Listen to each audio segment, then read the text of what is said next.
Mars is back in the spotlight as NASA once again focuses on unraveling the mysteries of the red planet, this time with a new rover called Curiosity. During the lead-up to this mission, there was a lot of talk about the so-called 7 minutes of terror, which referred to EDL, or the Entry, Descent, and Landing Stage. The reason the word terror was used is because researchers spend years of their lives developing and perfecting a spacecraft, only to have this very short 7-minute window often determine whether the mission fails or succeeds. During these 7 minutes, the spacecraft experiences enormous changes in temperature, pressure, and speed. But surprisingly, even with the tremendous amount of data and experience we have about how to land on Mars, there is still a gap in our knowledge about exactly what a spacecraft experiences during the crucial EDL stage. But beginning with the Curiosity mission, NASA researchers have developed a suite of instruments that will give us a much better understanding of the EDL conditions, changing that 7 minutes of terror to something more like 7 minutes of heightened concern.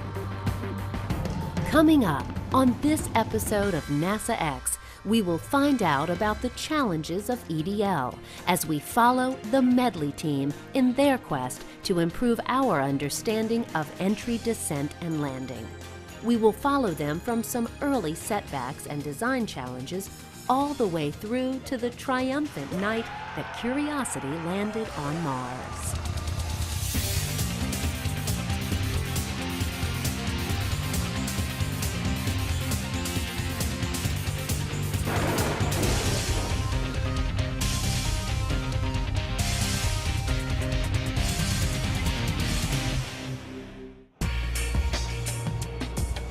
In this small clean room at NASA Langley, researchers are lovingly and carefully putting the finishing touches on this device that is part of Medley, or the Mars Science Laboratory Entry, Descent, and Landing Instrumentation. This very device will eventually meet a fiery end, more than 350 million miles away on the surface of Mars. For most of us, the idea of our hard work ending up battered and destroyed so far from home wouldn't sit well. But this team is okay with the end result, because once Medley completes its job, our knowledge of how to land on Mars will have increased dramatically.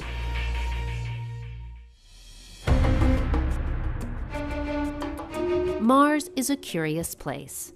With our modern tools, we have a much better understanding of the planet, but attempting to understand Mars has long been a pastime for both early humans and for us today. Observers from around the world have long viewed it with awe, seeing its red color as being both ominous and also a symbol of strength. The name we use today for Mars comes from the Roman god of battle, but the Romans were not the only culture who noticed Mars. Ancient Egyptian observers admired the planet so much that today's capital, Cairo, comes from the ancient Arabic word for Mars, Al-Kahira. Most early cultures considered Mars to be aggressive or evil due to its red color. And each mission we've sent to Mars has done little to dispel this perception. In addition to its cold and barren landscape, it is incredibly difficult to safely land spacecraft there. In fact, out of the first 41 missions to Mars, only 15 were successful.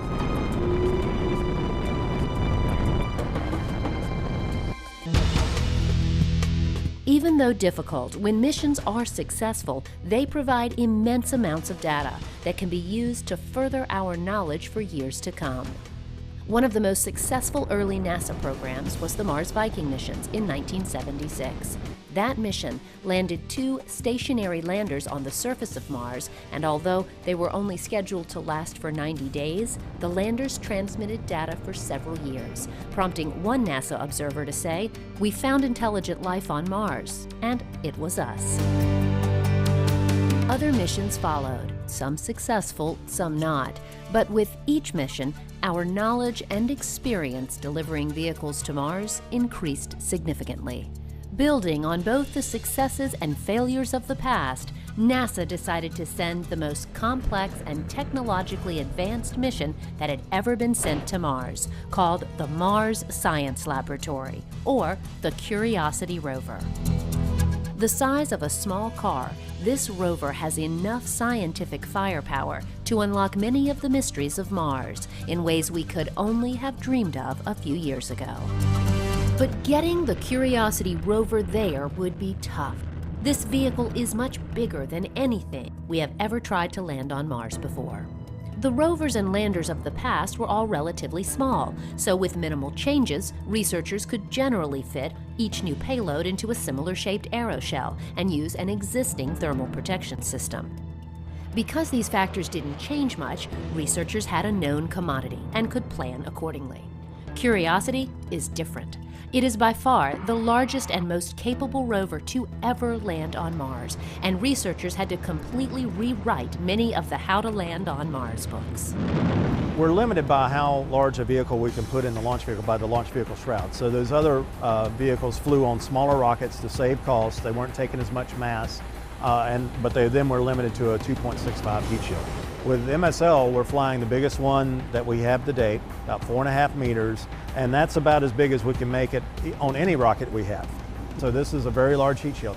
Why does that matter? Well, size matters on these heat shields because the larger the heat shield is, the more drag it produces, and that drag force is what slows you down. So the more drag you have, actually the more mass you can put in it.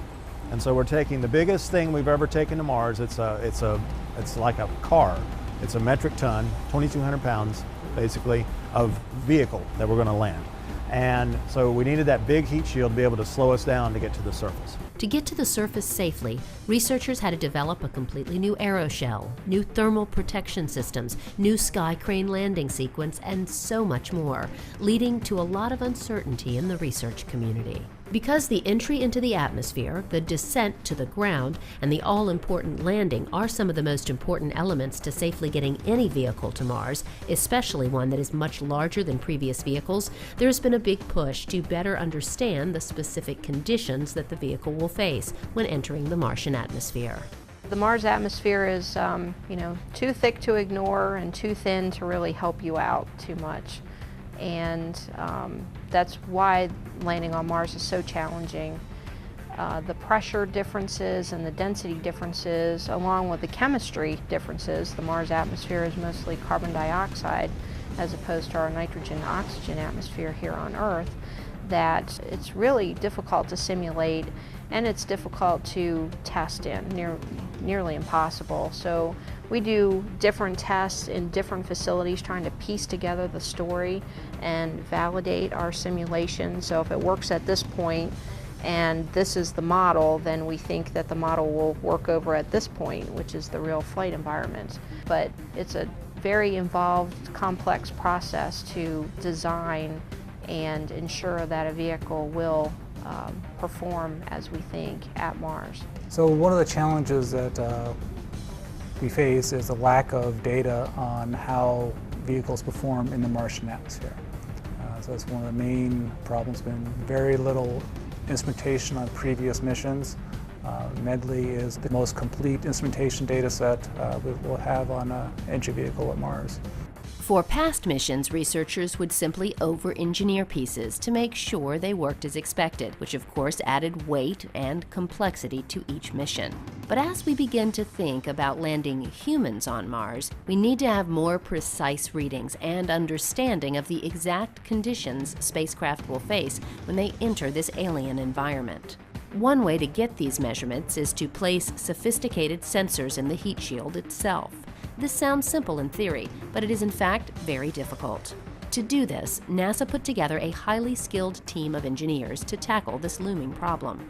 They came up with a concept called the Mars Science Laboratory Entry, Descent, and Landing Instrumentation, or MEDLI, as the solution.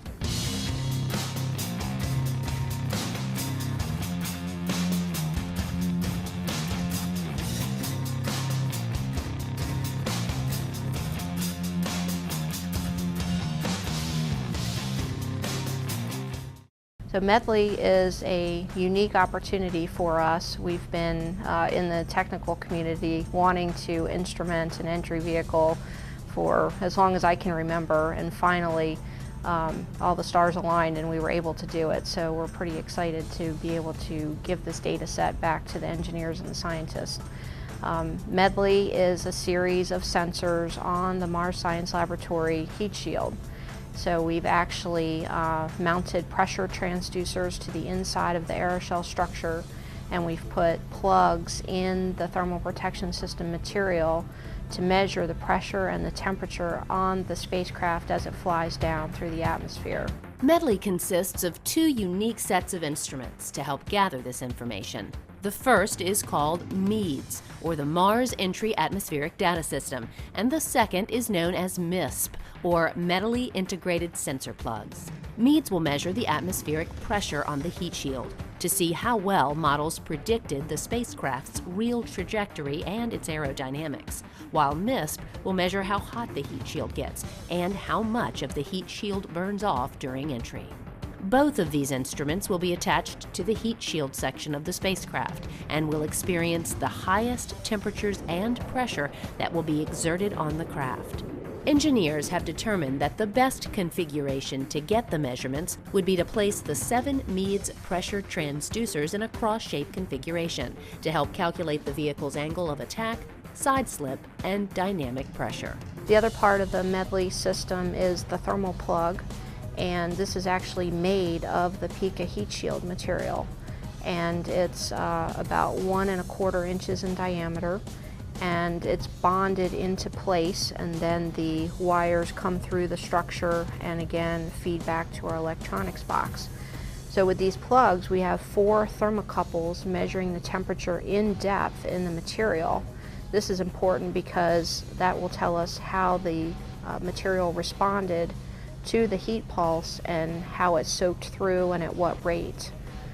We also have a recession sensor, which is the little dot right there off center. It's called a heat recession sensor, pun intended, and it will sense the recession or how far the material burns away as we enter the atmosphere. So with this plan in place, the MEDLI team began working on the problem of how to integrate these systems into the spacecraft.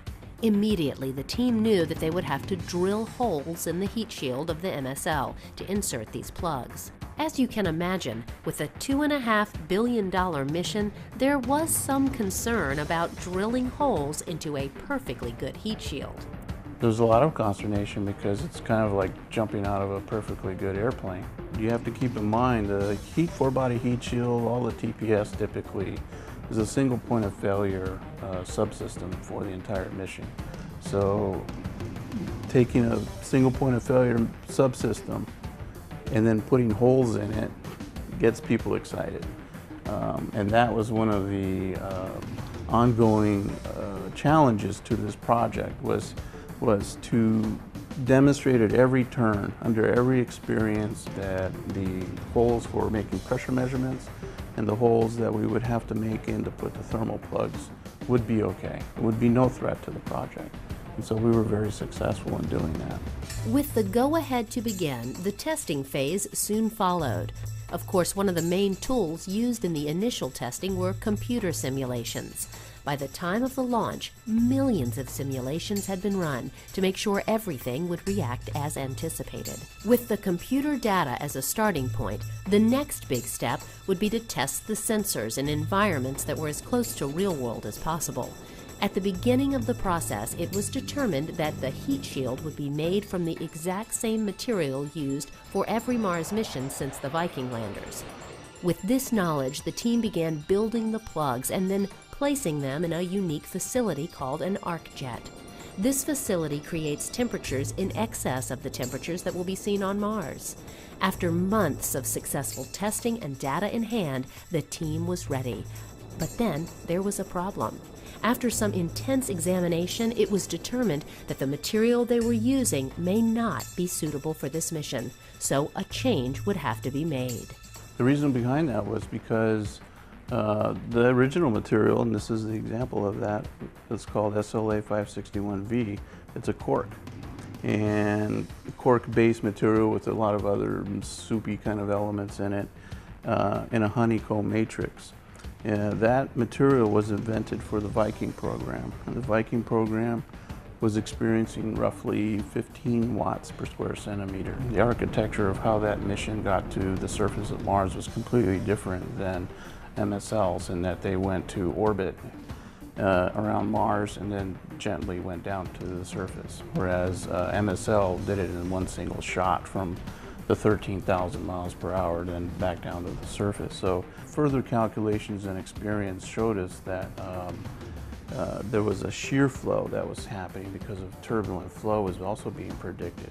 And when we used the best capability that we had for ground testing, this material actually just dissipated and went away in ground tests. So then very quickly the heat shield for MSL became the #1 threat to the entire mission. With the mission hanging in the balance, the team changed to a new heat shield material called PICA, or phenolic impregnated carbon ablator. This material had only been used once before on the Stardust mission, but it had worked phenomenally well. With this new material in hand, the team started the testing process all over again. More arc jet testing was ordered, and the material passed with flying colors. This is a fairly light material. This is about, the density would be about a tenth of a ceramic material, even much lower than a metallic heat shield. So this has a pretty high temperature capability. This can go several thousand degrees, and there is no melting, it's just sublimes. And the primary way it rejects heat from the vehicle is through re-radiation. As it rises in temperature, it re-radiates back into space. All the heat, that's the primary way it rejects heat. Another way of rejecting heat is actually pyrolyzing the material, which is why it becomes black from the original color. And that's the secondary way of rejecting heat as well. More testing followed, including calibration of the Meads instrumentation on a small-scale model of the craft that was fired from a cannon at the Aberdeen Proving Ground. That test also came back in the affirmative. So with all the data in hand, it was now time to begin drilling the holes in the heat shield and placing the instruments on board. Once the metally device was installed, the heat shield was attached to the vehicle and in short order would soon be on its way to Mars.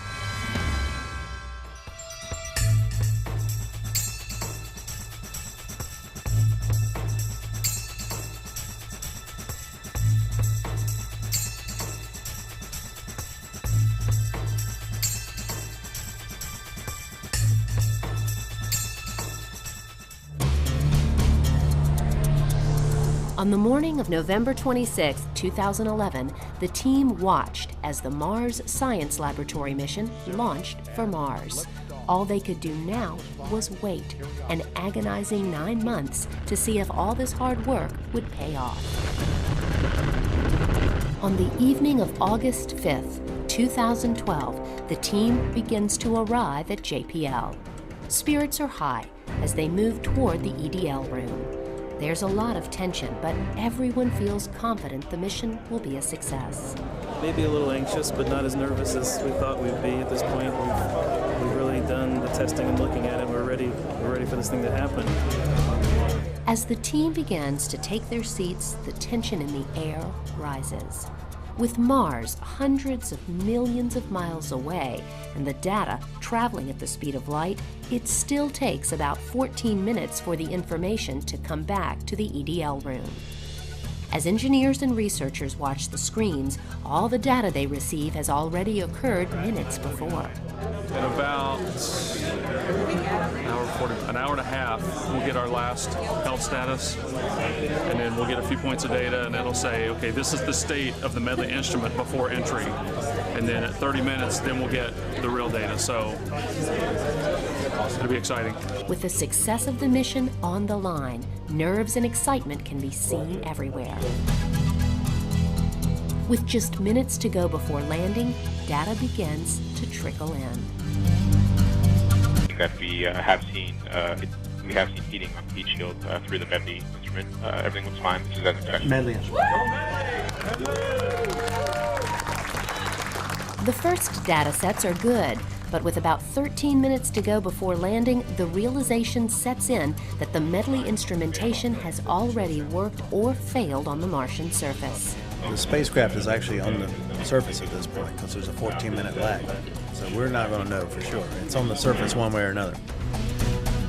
Data continues to come back. I got the new data set. Parachute, boy. Parachute.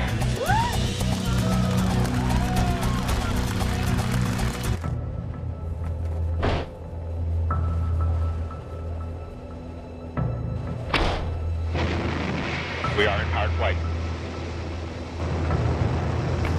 Sky crane has started. Descending at about 0.75 meters per second as expected.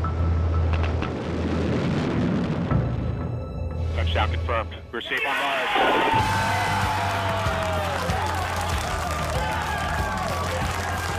You know, we was performing nominally the whole way through as near as we could tell.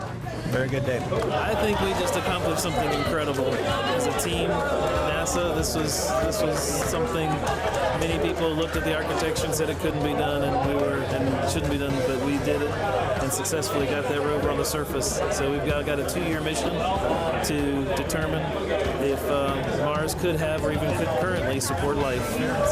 You guys got it there, and now it's a wealth of data for us. And next mission, we're going to do even better. This has been quite a night for the team, but only a fraction of the data has been received. Most of the information for the landing has been stored on board the Curiosity rover.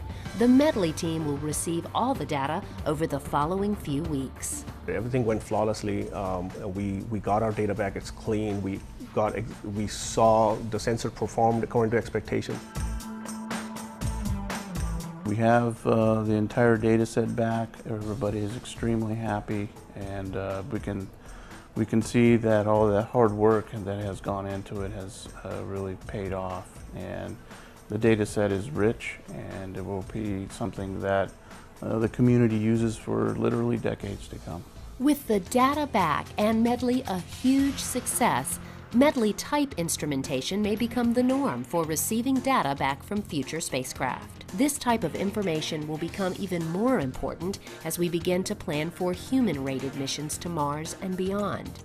With each small step and knowledge captured from tools like Medley, we will continue to get closer to that one day when humans walk on the red planet.